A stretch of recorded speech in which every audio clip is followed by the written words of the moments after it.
Good morning. Um, Today I'm publishing what I think is one of the best quality recordings that we have from 1974. This is Deta Blodgett. This would be the mother of Ralph Blodgett. Um, she is fantastic in this recording. She talks about the Old Ochiltree settlement that is east of Spearman here. She also talks about uh, the area of Hansford County that, well, right now I'm most fascinated with the northeast Hansford County area of Mulock, or she talks about going to New Hope School as a little girl. So the New Hope School was in the area of the Mulock way station. And speaking of that, um, I have just published on the Hansford Heritage website a historical narrative of that area, written by a lady that I never knew, but I think was contemporary with Deta. I think they probably knew each other, although neither speak of one another. But I'm pretty sure they were contemporaries. So anyway, without any further delay, Deta Blodgett, and then we'll have Ralph Blodgett, her son, who also made a recording later on in another podcast. So thank you very much, and for joining us, and for listening, and have a great weekend. Thank you, Dwayne, and good morning, everyone. Our guest this morning is Deta Blodgett, and I don't think Deta would mind us referring to her as an old-timer of this area. We were visiting with Deta prior to airtime, and grew up in Gray County, which I didn't know that until today, and that's where I grew up, Deta. Well, It's nice to have you here. Our program is brought to you by the J.L. Brock Insurance Agency. And Deta, when did you come to Hansford County? um, Ochiltree County, really. You came to Ochiltree first, huh? 1914. 1914. And And then I moved to Spearman in 61 in Hansford. yeah, But we lived right on the line, just about your half a your mile. home place there is on the line between Hansford and Ochiltree. Yes, over in Ochiltree County. But so you've seen all this development Yeah. since 1914. Yeah. That's 60 years, isn't Yeah, it? long time. 60 years ago. We'll visit with Deta about when she first came here, what the country was like, and how the roads were, what the conveyances were at that time, right after this message from J.L. Brock. Our guest this morning is Deta Blodgett, an old-timer that we're going to visit with about the days of yore. Deta, one thing that comes to my mind, a listener of ours came in yesterday and brought some books that were the credit ledgers of the P.M. Mays store. Do you remember that store? Yes, I remember that. Well, I was looking through some of the entries there, and I noticed a dozen eggs for $1.09. That was in 1921. Do you remember paying that much for eggs?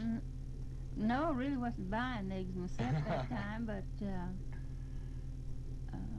I'm sure that was right. This was right after World War Yeah. I, and I guess prices Yeah. really jumped at that time.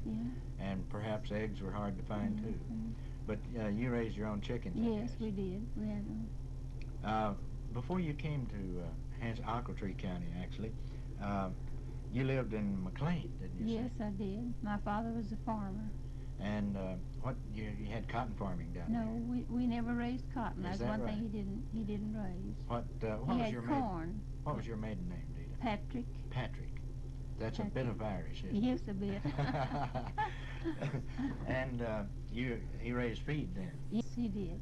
Did you have corn shellers or threshers that came into the field? Um, No, It was years no, later, they I just guess. gathered it with a wagon and team, and then, well, usually he fed his corn out to hogs and So he raised mostly. hogs and other animals. I guess Yes. you had some beef stock. Yeah, not very many. Uh-huh. So, You had dairy cattle, yes. chickens. Farmers in those days were pretty well self-sufficient, except for clothes, were they not? That's about all you bought. You go to town and you carry some cream and trade that for some staples like flour. Yes, we never really, we just had the cattle for our own use mostly, as For far your as the own beef. milk and butter was Uh-huh. concerned. He'd usually sell the calves, you know, and just didn't have a very large herd, you know, just small. And you came to this country in 1914. Was that when you met Mr. Blodgett? Yes, I met him the first year I taught school. Oh, you were a school teacher. And, Let's get into that. I didn't teach too long, but we had a track meet, you know. Then they had the county track meet, you know, and that's where I met him. Now, where were you teaching school? At that time, I was teaching over close to the Oklahoma line. It was close to, not too far from her, Gray, Oklahoma. From where? That's up north of North Perryton. Perryton. And were you in Oklahoma or Texas? Texas. And, well, what was the name of the school, do you remember? New Hope. New Hope. Is it still there? No, it has been for years. And the track came along. How many teachers do you have there? I only had one. I was You were it. And you were the coach and the principal and the superintendent and the janitor? Everything. And I had to walk about 3/4 of a mile to school. And that's the closest place you could get to stay. Well, that's where my father wanted me to stay because Mr. Johnson, the people I stayed with, were real good friends of his. He had known them in Gray County, and they were real lovely people, so I stayed with them. Did you ride a horse at any? No, I never did ride a horse. Always walked. If it was too bad, well, Mr. Johnson would take me, you know, in the buggy? Wagon, usually. To get over the snow, it usually was pretty deep, you know, when you'd have to take me. And you built your own fires in the schoolhouse? I sure did. How much did teachers make in those that days? was terrible. $75 a month. Would you believe that I taught for $60 a month? And much later, in the 30s. Well, I taught there, and then I taught in Old Ochiltree then. For 90. For $90? 90. Got a big raise. Yes, And I taught the 7th grade there. Just one grade? Just one grade. Now, in the other school, you taught all grades? All of the grades, How many students would you have? Oh, I had 15, I believe, is what I had. And that's something, to organize work to teach a youngster in the primer and then jump up to 7th grade arithmetic and so forth. And it was a little bit hard to have order, too, because the older children didn't want you to correct the little fellows. You usually had to correct both of them when you did, you know. And two, they had to study in the same room where you were having class. Yes, they did. It's kind of difficult for people who are young, I mean, much younger than you or I, to really visualize what was going on in this country school. You could, but you know, I think some. Now, I can take Ralph, for instance. He went to school in the rural, with the one teacher, and he would listen to these older pupils. So when he went up there, he already knew it. He already knew it. Yeah. That's an advantage, isn't it? Really, well, I don't know whether it was really an advantage or not. It is kind of hard to teach when there'd be a few that didn't grasp those things, and others that would. Is a little bit hard, but I think the country school is really thorough. It did a great thing, and we've got a lot of people to prove it, haven't we? Yes, we sure have. One of the things, you probably have 4 or 5 different grades out of 15 students. Yes, I did. Even in high school, you'd have one. I had a 9th grader. One 9th grader. And you had to give all of those different subject Yes, matters. all. But the principal ingredients of school, and perhaps I don't mean this as a criticism to the school systems today, but they might look around a little bit. It was known as the 3 R's then, and I don't think we ought to stray too far from that principle. I think a good reader is the most necessary thing well, I don't think you can stress reading too much. If a child can't read, he can't learn. There's nothing else to do, is there? It's just a dark world to me if they can't read. And I think the schools are coming back to stressing reading more than they I think that they are, and I'm really glad. How many years did you teach, Deta? I taught 5. 5 years? Then married, and then that was the end. But you met Mr. Blodgett the first year that you were teaching? First year. And a courtship started there? Well, really, just off and on, you know, and then. What was the social life like for everyone, including teachers in those days? Oh, well, really, there wasn't really much. Once in a while, they'd have a dance, you know, that was a sponsored dance, you know. Well, that was really the outside entertainment. Now, the schoolhouse was the center of the community. Yes, they'd have those. Church and Sunday school was held there. And they'd have a literary thing they called, you know, and that was quite popular, you know. They'd have. Did you ever have anything to come to the big cities like maybe Perryton? Probably Perryton didn't exist at that time, but towns that were close by called the Chautauqua. Do you remember the Chautauqua? Yes, that was later on, later on in years before. And tent shows come by once in a Yes. while with silent movies. Yes. You remember those? I Yes. guess? You know, Mr. and Ms. Griever out here, you know, they had, Ms. Griever had twin sisters, and they married twin brothers, and they had a Chautauqua within themselves. They were really talented. Is that right? And that was a treat when they'd come to this country and we'd go out there. Well, I'm sure it was. And people were hungry for Yeah. entertainment and social life. There was a man by the name of Sims that lived in Pampa in those days that played a banjo. Did you ever hear him? I don't recall him right now. I've forgotten his first name. But he had a daughter that became rather well known, Jenny Sims, that sang with Kay Kaiser and later with San Francisco Symphony. Oh, yeah. And you've heard of Jenny Yes. Sims. Well, she grew up in Pampa, or at least her first few years were there. And her dad was a banjo picker, and he went all over this panhandle. I've talked to several people that remember him. I just wondered if he came into this. No, I don't remember. Don't remember. Now, that was the years, what years, 1914 through about 1919? Yes, I married in 1919. And But I taught school that year. you taught school, Yeah, finished out your school year. And the settlements, how big was, not big, but how many people were in this whole area? About how many? Can you guess? Oh, no, I couldn't guess. Only in our own community out there, we had, well, it was a pretty good community, but it was a large district, you know. I think at one time they had 18 or 19 pupils in their schools out there. Pretty good size. Pretty good size. Now, you came all the way from McLean, and that was a tremendously big distance at that time, was it? Well, not? it was quite, it Because was. you couldn't go home just every weekend, could you? Well, my family moved. Oh, did they? Yes, my father had a job with the McClarty Mercantile Company in Old Ochiltree to haul freight from Liberal, Kansas to his store. That was his, he had a contract with him. That's how come us to move up there. Tell us about those freight trains. They were, How many mules was there? he had 4 And one wagon? and 1 wagon.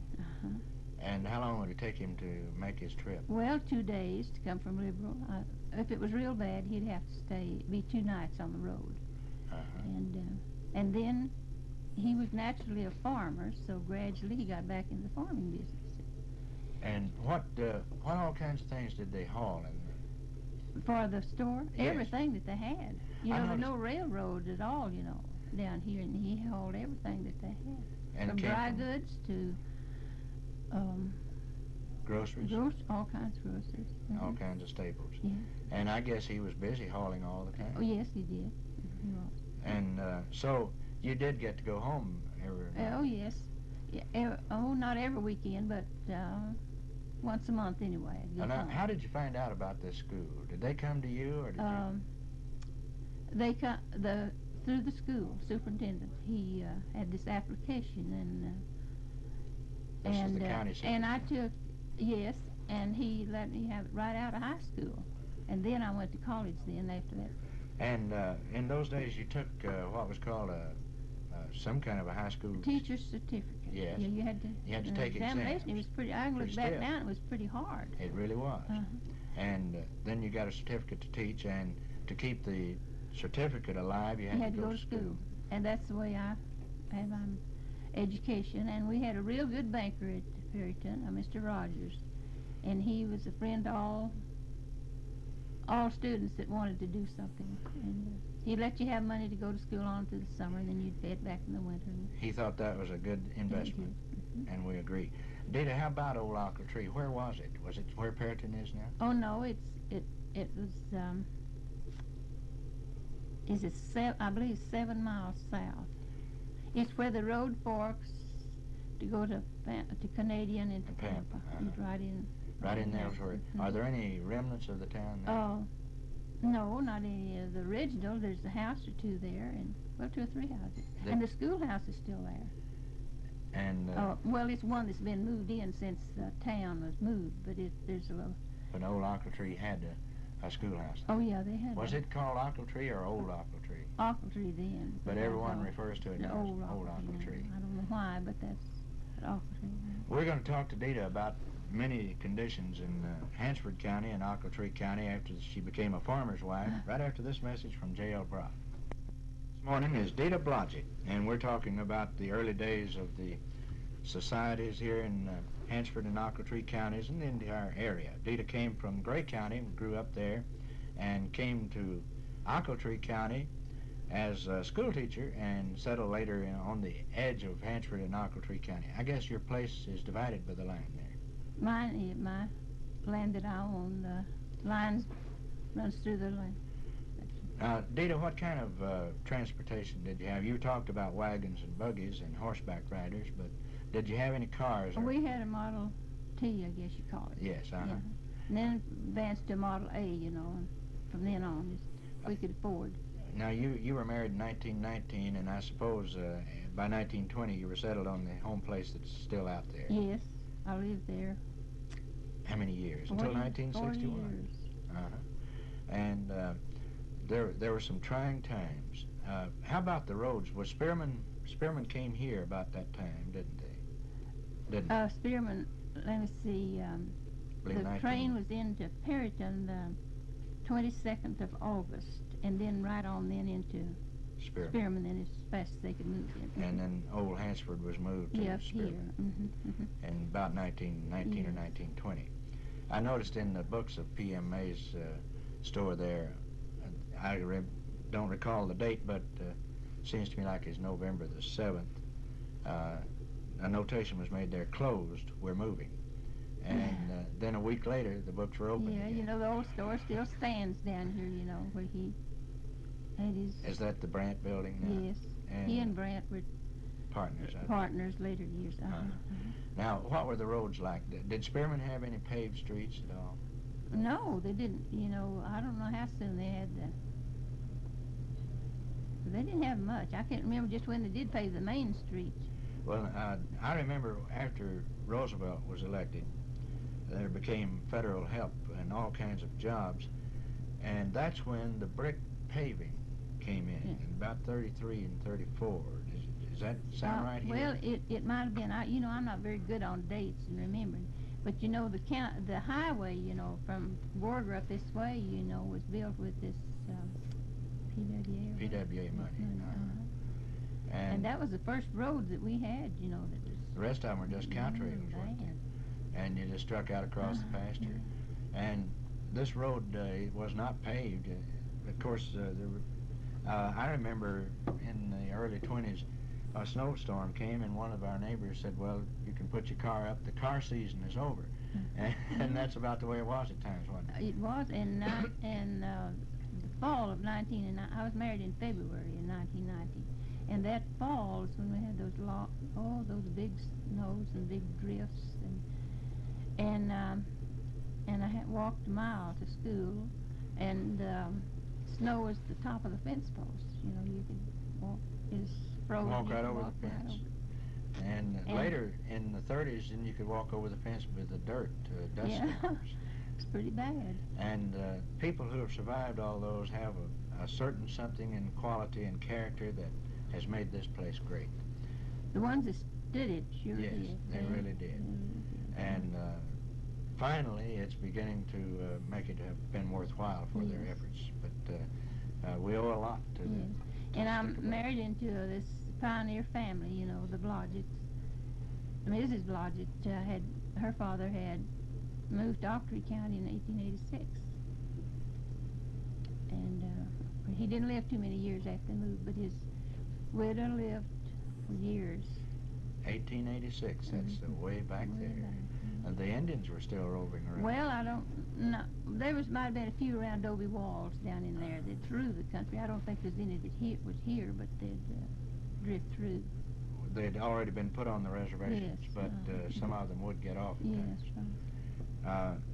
What are some of the things you recall? Did you have any running water in the house? No, we sure didn't. What'd you have for a well? We had I think one of the best water wells in the country. It was Windmill. You still like to go out there and get a drink? I still do. You get real good water. And we always had cold water because we had a well house, that was cement real deep. And water would run, had a trough through there. They'd pump it through there. Oh, we called it a milk trough. Yes, we had milk out there. You kept your milk cool in the water. But you'd have to cut the thing off at night, and drain it so it wouldn't freeze up. And you had no refrigeration of any No, kind? we didn't. How did you? I don't know how. I can't remember just how we did. Well, you cured the pork out. Yes, we had lovely meat, the best meat that I've ever eaten in this world. And Mr. Blodgett always had pork and beef all the time. Was Amarillo in existence at that time? Well, it was, yes. What was but the big town of the Panhandle? Well, Amarillo was the big town, but of course, we didn't go there often. 4,000 or 5,000 people.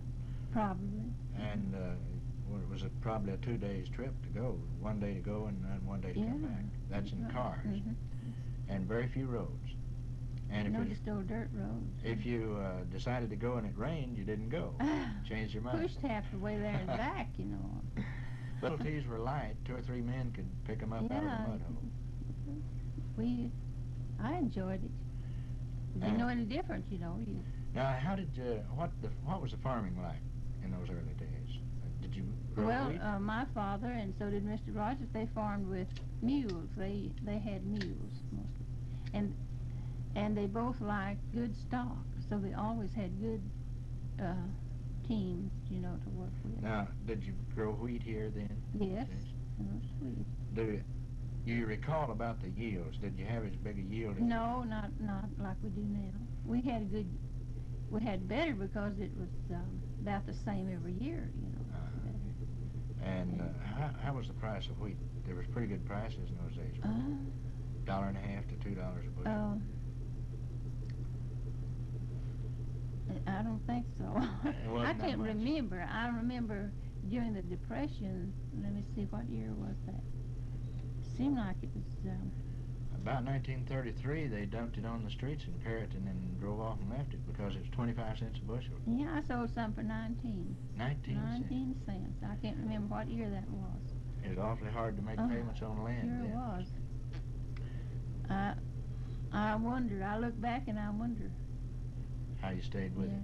I was talking to a gentleman yesterday that said that his dad kept saying to his wife, let's try it one more day, Mama. And for one more day and one more day, they got through it. And there were people that were born since the Depression really can't understand what was happening there. Ralph was only 3 years old when his father passed away. He doesn't remember him And so you and Ralph, and you, until Ralph got up big enough to help you, had it all. It was really hard. How did you go about did you get help to help you with it, or did you farm it actually by yourself? No, I had help, but I did it too. I drove a tractor and most anything that's to do with, you'd get out and find help, and that's kind of like it is now, just a little bit hard to find. Did you have your own combine? Yes, I did, and that was pain in the neck too, getting somebody to run it and take care of it. And you had to practically take the lead in all of it. How many acres were you farming during those years? I had a section 9. And was it all? More in wheat then, because we didn't have this diversified farming then. The diversified farming probably was the saving grace for the farmers. It really was. The irrigation wells, and then the 2 crops. Of course, we had barley and oats, but that was just about same thing as wheat. That's right. And if wheat would make, barley would make, and so on. And I had little grass along the side that had run a few cattle. during the war when Ralph was in the service, well, I had about 100 head of cows, and I fed them that too. And Yeah. they helped a lot, didn't they did. They sent him to school. That's right. And then things gradually got better. Yes. Now, do you recall, did you have much problem with groceries? How did you go about it? You didn't buy groceries every day like we do now. No, of course I lived there with Mr. and Ms. Blodgett, you know, and he was a real good provider, and he'd take his wagon and he'd just lay in a supply. He'd buy 500 pounds of flour when you could get it, you know, and he'd always 100 or 200 pounds of sugar, and his coffee and the staple things, you know. And you had your milk and butter and cream and meat and eggs and your meats and so forth. Now, you made your own bread in those days. Yes, I didn't know how for a long time, but Mrs. Blodgett was really a good bread maker, so we had our own bread. What kind of cook stove did you have? Well, we had a real good one. We had the Majestic, you know, that was a real good Yes. stove. And then later on we bought a new white. Did you use coal? Yes, coal.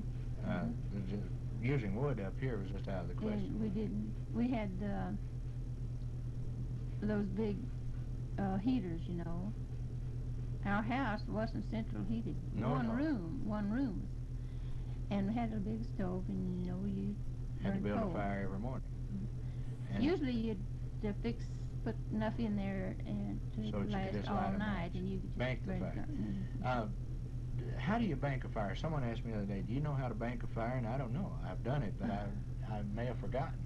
Oh, You don't want it burning too fast. and no, you you just, I think, I can't remember very well, but I think you let it burn down real low, and then you pull the ashes up over the top of it a little bit so it kind of smother it down. and then put some fuel on top of that so it'll kind of simmer all night. Uh-huh. And the next morning you shake the grate Yeah, and it let would it go. still be a little bit warm. Yes, you would, and it'd start to go in. And take the ashes out, and that Yeah. was a problem. Anything that you recall that we haven't mentioned of the old times that would be interesting? As you know, we're taping this for posterity's sake, and we hope that some future time some historian might want to know what was going on in this country. Well, you know, out in our community, of course, we were 30 miles from Perryton, and we didn't have mail out there for ages.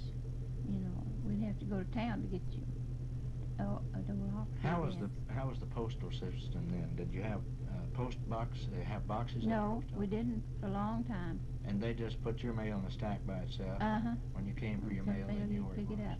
And then finally, they put in Rural delivery? from Perry. Well, we always had ours from Hansford because we were closer. But Ochiltree County did the same thing then. And then we didn't have telephones. We didn't have gas for years. And, you know, just... Communication was just person to person almost, yeah, wasn't it? almost. And- Few people, that was before I went out there, they had, on the fence lines, telephones. Yes, You know, those. I've heard of 2 or 3 people that had telephones on the barbed wire fence Mhm. lines. Were there many barbed wire fences here when you came? I guess that had already Well, yes, they were. The fields was all, been fenced off. sections were, Well, now back to the postal system. This is February the 27th, 1974, and stamps are 8 cents a piece for first-class mail right now, and just 48 hours from now they'll be 10 cents. What were stamps when? now you asked me that, and I don't remember. Was it 2 cents? Well, I can remember them being 2 cents, but I don't know if they were ever. I guess that's the lowest they ever were. That's what I think, but now I could And be a wrong. postcard was a penny, of course. Yes. A penny postcard now is about 9 cents. I guess it is. Sure is.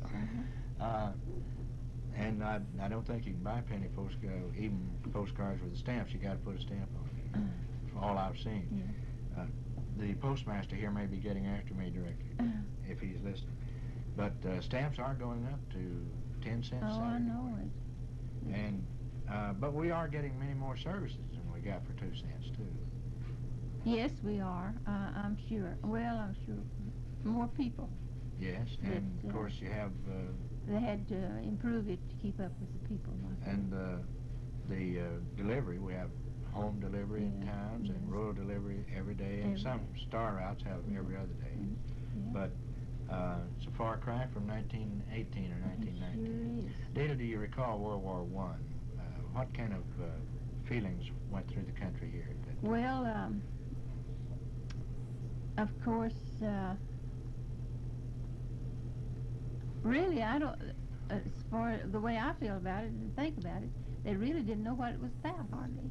You know, we weren't You didn't used have to many war. newspapers? No. And you just didn't hear much of it up in this country? No, we didn't. We had some neighbor boys that went. Was there a draft board here, do you recall? Yes, they was drafted now, let me see, but I don't, it seemed like the draft board was for, we well, it's have probably the like it is Hansford now for County different combined counties. here. I think then, Lipscomb was in this one, can't remember for sure. And it took quite a while for boys to get their notices then, because Quite a of the while. mail. Now it's probably a 48-hour. Yes, they notify them right quick, yeah. Any other things you think of that were going on in those days of interest? You mentioned the social affairs, and there were not many, probably a couple of years. No, I can remember going to school at Canyon, and I'd drive the train to Glacier, and my folks would have to. We used to be several of us in the bunch, you know, and one person would come after us. That was You the know, Santa Fe Yes. passenger train that went And off. then the same way going back, you know, you worried from the time you got home, you got back the train, wondering if you was going to get back. To get back in time. And the train stopped at Glacier. Now, where is Glacier? It's Well, it's right straight east from here, you know. over you know it's it. in Lipscomb County. Yes. Yes, it's, I believe just, well, there isn't very much there, but it's a little place, not very far from Canadian. And that was the place where the train stopped at that time. That's where. And of course, I guess, We sprayed the wheat to Glacier. and in the took it in wagons. Took it in wagon. That'd be interesting. Yeah. No elevators here at all. Huh? No, not till after Spearman moved here, you know, then they. And the nearest place you could take wheat was to Glacier. That was before Spearman and Perryton. You know, of course, after they. After the rain. Yes, then you could go here. But before that, well, my father freighted his wheat to Glacier, and so did Mr. Blodgett. Well, that would take probably a week or 10 Yeah, you days. know, about halfway between our place and Glacier, they had a halfway house, and they'd stay all night there, you know, with their Took them 2 days to 2 get days there. to get there. Mhm. And then they had to make many, many loads to get all their wheat in. That's something to think of that. How about law? Was there many criminals? Many? I don't remember crimes? even having a law. You never locked a house? Never. You know, I lived out there for 40 years, and the house was never locked. Isn't that wonderful? Never locked. And in the metropolitan areas, we really don't know how fortunate we are in many Yeah, areas, yeah. do we? You know. Because in the metropolitan Yeah. areas, the crime is so rampant. And I sometimes editorialize and say we're protecting ourselves into oblivion. But we don't have to worry too much about it in Hansford County. No, not too much, I don't think. I haven't. Do you recall the first sheriff? In Ochiltree County, I do, was Sid Talley. You know, he was there for years and years and years. And you don't remember the first one here? No, I really don't in Hansford We had, County. Cassie Richardson had several of those on yesterday. One of the early ones, of course, was Hitch Wilbanks, Yeah. which was... Well, I remember, you know, Mr. Martin was the sheriff and got killed here in Ochiltree. I imagine she told that too. I think so. Yes, he was earlier. But really, since I lived in Ochiltree, well, we went that Did your way. business, That way. That was where the courthouse was, Yes. and all your records and so on. But you did have some taxes in Hansford County, because you had land in Hansford County. After I married, Yes. then I did. Yes, you paid 2 counties. After Spearman moved here, how long would it take you to get to town? Oh, you could come to town. Of course, we had a Model T Yeah. then, and 30, 40 minutes? yes, we could. If it wasn't If it rain. wasn't too muddy. Yeah. Now, these roads pretty slick and hazardous when it's Oh raining. my.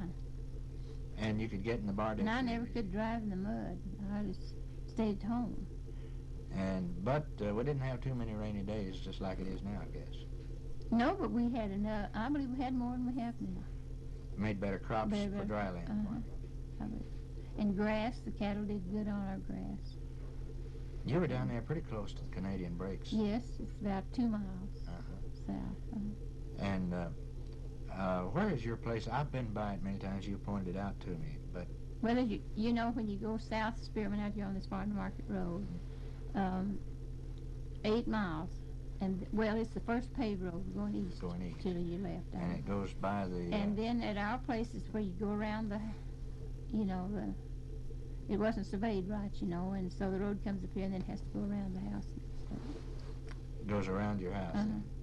And it's, that house must be 60 years old or older. Oh, I imagine it is. I was in a house... It's been remodeled on the inside, and a little addition on the back of it, but and it used to have, you know, it's 2-story. It used to have that long porch in front. Well, that's been taken off, but otherwise, just like it was. Just like it was. And those houses were built well in those days, weren't they? Had to withstand the winds and the storms, the snow. How about blizzards? Do you recall any big blizzards? I sure do. Bad ones, too, you know. In 1918, I think we had more snow than we've ever had until this last year. And maybe more then. Snow was on the ground until way up in April and May. And were there many people that lost their lives in those blizzards? Well, I can't remember of anyone losing their lives in the blizzard, but the cattle, you know, suffered a lot. You lost a lot of cattle in 1918, I'm sure. And then another thing I remember that was real bad in 1918, the flu epidemic hit real bad. Yes, it was. I guess we lost quite a few people. Yeah, we did. And now they know how to control it better. And we didn't have enough doctors. No, not enough. And the people were so separated so far apart, the doctor could not get to them. No, I think Ochiltree had 2 doctors, and Hansford probably had about the same, I think. I think Dr. Gibner was here at that time. He probably 20s. was, and a Dr. Gower. I don't know exactly when Dr. Gower did come, but at Perryton they had Dr. Brewer and a Dr. Guthrie. And hospitals were not heard of. No hospitals. And people just had to be treated in their home with home remedies and try That's the reason so many of them died, you know. Young men, you know. But the people withered that storm, and the survival of the fittest is still here, and what a great country they've carved out for us. Anything else you think of, Deta, that would be interesting? You know, a lot of this, I guess I'm not like a lot of people. I don't care anything for the old. What's past is past to me. I'll live for the future, what's coming up. I think in front. That's great. I think that's great. Some people, you know, they talk about the good old days, but they weren't good old days to me. There were lots of hard old days, weren't there? How about the styles that women wore? What were the dresses like? Oh, well, they... in the 20s, they have long skirts? Yes, we did. Not real long. They're long now to what they are now, but... long-waisted, I can recall that. The waist... We went through that period. And how about the hairstyles? Oh, well, you didn't have much style. Everyone had long hair. Yes, they did. And didn't have beauty operators in those days. You did your own work. How about your curling irons? Did you have some curling irons? Well, my mother had a curling iron, and she had 6 girls, and of course she was a beauty operator in our family. You know, she would help us. She fixed your hair.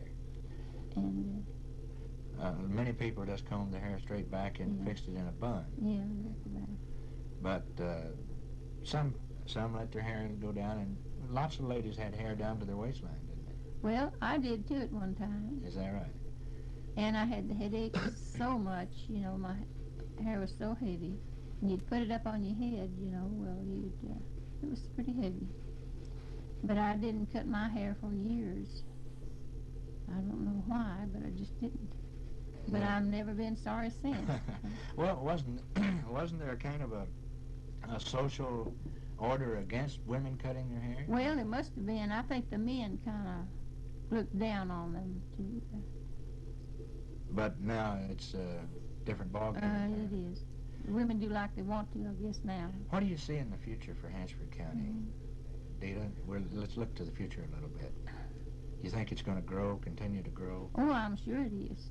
I feel like it. You know, it has so much since World War II, you know. What are some of the things that contribute to the economy? We've had an oil field that would be discovered here. I think the greatest thing that's happened is irrigation. I think so, too. You know, they're more diversified, and you can have a living. You may not get rich off an oil well, but irrigation well, but you can have a living. You can guarantee you're going to make some crop. Yes, you can. And I think that's probably the biggest factor of the whole economy. Of course, we have oil scattered all around. That helps too. And gas wells. Gas wells. That helps with the irrigation too. And of course, then of recent vintage, the tremendous increase in the price of products has helped the farmers. I think too. I think we missed opportunity that we should have had when we didn't put this dam in up north here several years ago. Because that would have been a recreation for the people around in this country, you know, without having to go so far away. And also it could provide water, because water becomes more precious every day. Sure does. And it looks like that the dam is going to be a reality. It does now. And and then our feedlots, you know, they're wonderful. That's been a great addition to our economy. And it'll probably always will be, because this is good country for cattle. Very good. We're probably sitting right in the heart of the breadbasket of America right now. And looks like a great future for us. And I hope you're here many hundreds of years to help. I'd like to come back about 100 years to see what it looks like. Maybe someone listening to this 50 years from now will wonder if you had a spyglass or a crystal ball and looking into it. But what do you think? Do you think Spearman will get to be a 10,000 population town someday? Well, really, I don't know whether Spearman will ever. Yeah, I think it'll reach 10,000 probably, but you know, we're too close to Borger and Amarillo and Pampa and these Liberal and Guyman and Perryton. But we'll be a good town. Always a good town. And still don't have to lock our doors. No, no. Our guest this morning has been Deta Blodgett. It's been just a real privilege to visit with you, Deta. We appreciate you taking the time to come down and relive some of the old days for us. Well, I didn't know what to say. Well, you've said a lot, and I think everyone's enjoyed it. I know I have tremendously. And anything other you'd like to say before we go? Well, I don't know what it'll be. I just am sorry that I couldn't begin and live on, you know, begin again and live on. Well, maybe you can. Who knows? We're learning well, more that about isn't life, but I'm thankful that our grandchildren, you know, will be in a... We're leaving something for them to enjoy. And that's a wonderful thought. I think that's one thing that keeps parents going, is perpetuating life. Deta, we appreciate you being our guest this morning, and if you'd like some coffee, I noticed you didn't drink your coffee. Well, I'll drink it now. Oh, it's cold now. Our program's been brought to you today by J.L. Brock Insurance Agency, and they hope you've enjoyed our visit with Deta Blodgett.